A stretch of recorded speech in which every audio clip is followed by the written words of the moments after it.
Hello everyone, welcome back to the channel. कैसे हो आप सभी? आई होप आप सब लोग बहुत अच्छे होंगे। तो फ्रेंड्स, ये वीडियो मैं वहाँ से स्टार्ट कर रही हूँ जहाँ पर मैंने वीडियो को एंड किया था। यानी कि अपने घर को क्लीन तो मैंने कर दिया था, अब बारी आती है किचन को क्लीन करने की।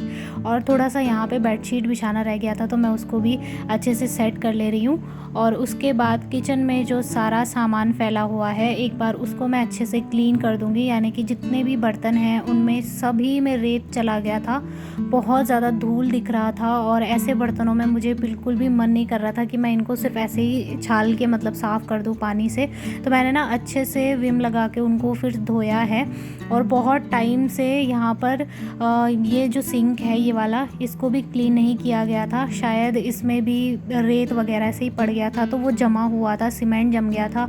तो फिर मैंने ना उसके लिए जो ये स्टील वाला स्क्रबर होता है उसको निकाला, और फिर उससे मैंने सबसे पहले तो सिंक को ही साफ़ कर दिया और अच्छे से चमका दिया।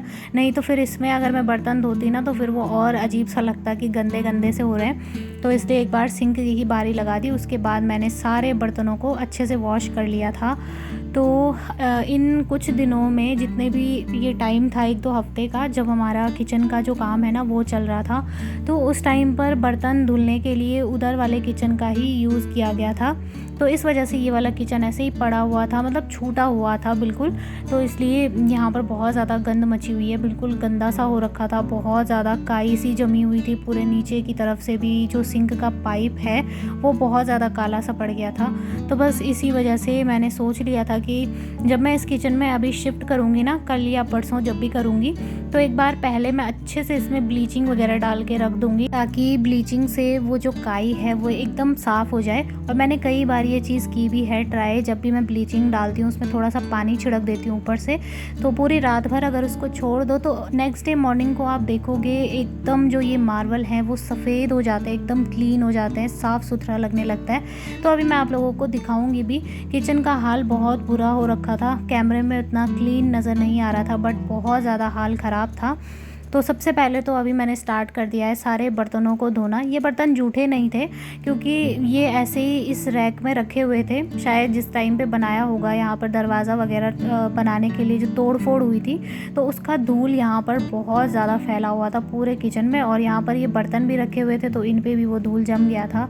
तो इस वजह से मुझे एक बार निकाल के इन सारे बर्तनों को धोना पड़ा। और इन 1-2 हफ्तों में यहाँ पर और तो कोई था नहीं, सिर्फ हस्बैंड थे। कई बार वो भी उधर ही आ जाते थे खाना खाने के लिए। तो फिर यहाँ इन बर्तनों का ज़्यादा इस्तेमाल भी नहीं हुआ, और जैसे रखे हुए थे बिल्कुल वैसे ही रखे रहे। तो फिर मैंने एक एक करके सारे बर्तनों को धो डाला, और उसके बाद उनको फिर से सेट करके उसी रैक में रख दिया था। जो ये अलमीरा है छोटी सी किचन की, उसमें ही रख दिया था। और ये सारे बर्तन निकले हुए थे यहाँ पे कांच के। तो मैं ज़्यादातर स्टील के बर्तनों का ही इस्तेमाल करती हूँ। कांच के बर्तनों से तो मैं दूरी बना के ही रखती हूँ, क्योंकि मुझे बिल्कुल नहीं पसंद। दिखने में तो वो बहुत अच्छे लगते हैं, लेकिन जब वो टूट जाते हैं ना गलती से, तो फिर मुझे एक बार की याद आ गई। इस टाइम पर मम्मी मेरी कांच के ग्लास धो रही थी। पहले मुझे बहुत ज़्यादा पसंद थे ये कांच के ग्लास, कटोरियाँ, सब कुछ मुझे बहुत अच्छी लगती है, अभी भी लगती है। लेकिन उस टाइम मैं कांच के ही ग्लास, एक कप था तो मैं उसमें चाय पिया करती थी। तो मम्मी एक बार उस कप को धुल रही थी, शायद से उस पर क्रैक पड़ा हुआ था, और धोते धोते मम्मी का ध्यान बिल्कुल नहीं गया, फटाफट से धुल रही थी। तो मम्मी का ना पूरा हाथ कट गया था, और वो सब देख कर ना मेरी हालत बहुत ज़्यादा ख़राब हो गई थी। मैं इतना घबरा गई थी। तो बस वही चीज़ें मुझे अब याद आती है, तो मैं ना इन चीज़ों से दूर ही रखती हूँ। जैसे कांच के कोई बर्तन, उस टाइम से मैंने कांच का कोई भी बर्तन इस्तेमाल नहीं किया, दूर ही रही मैं सारे बर्तनों से। और अभी तक भी मुझे उसी चीज़ का डर लगता है।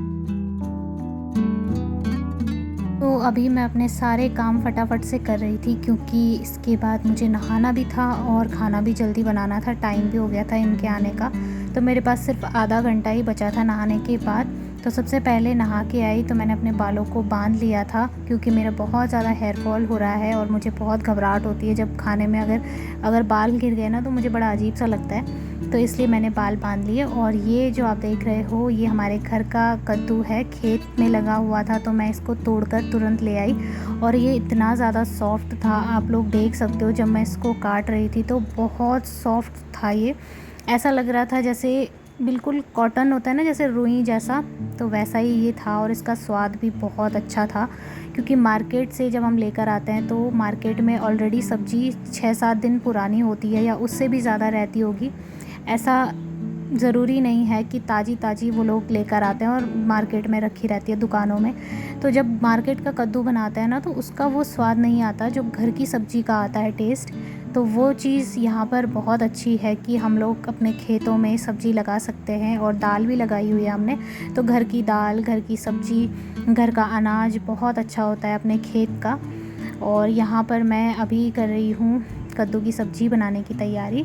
तो जैसे हमारे यहाँ पे सभी लोग बनाते हैं, मेथी का तड़का लगा के मेथी को अच्छे से तेल के साथ में जला दिया है बिल्कुल। जब तक वो जल नहीं जाता तब तक कुछ भी नहीं डालना है, क्योंकि उसका स्वाद बहुत अच्छा आता है उसके बाद। और थोड़ा सा प्याज डाल दिया है, आधा प्याज मैंने कट किया था। और कद्दू में मैंने ना लाल मिर्च भी डाली हुई है, क्योंकि फिर उसका स्वाद अच्छा लगता है। और घर की ही है, लाल मिर्च भी, हरी मिर्च भी, सारी चीज़ें घर की ही हैं। तो स्वाद बहुत अच्छा आ रहा था इसका। उसके बाद मैंने दाल बनाई और दाल चावल, फिर लंच हम लोगों ने कर लिया था। फिर उसके बाद मेरा काम बाकी का बचा हुआ था, जो लंच किया उसके बर्तन धोने रह गए थे। तो आज लंच तक तो मेरा भाई भी यहीं पर रुका हुआ था, और जब तक मेरे हस्बैंड नहीं आए तब तक वो मेरे साथ ही था। लंच वगैरह किया उसने, उसके बाद वो शाम के टाइम चला गया था उधर। तो उसको भी ये हो रहा था कि इतने टाइम से हम लोग साथ में थे, उसको बहुत ही अजीब सा लग रहा था।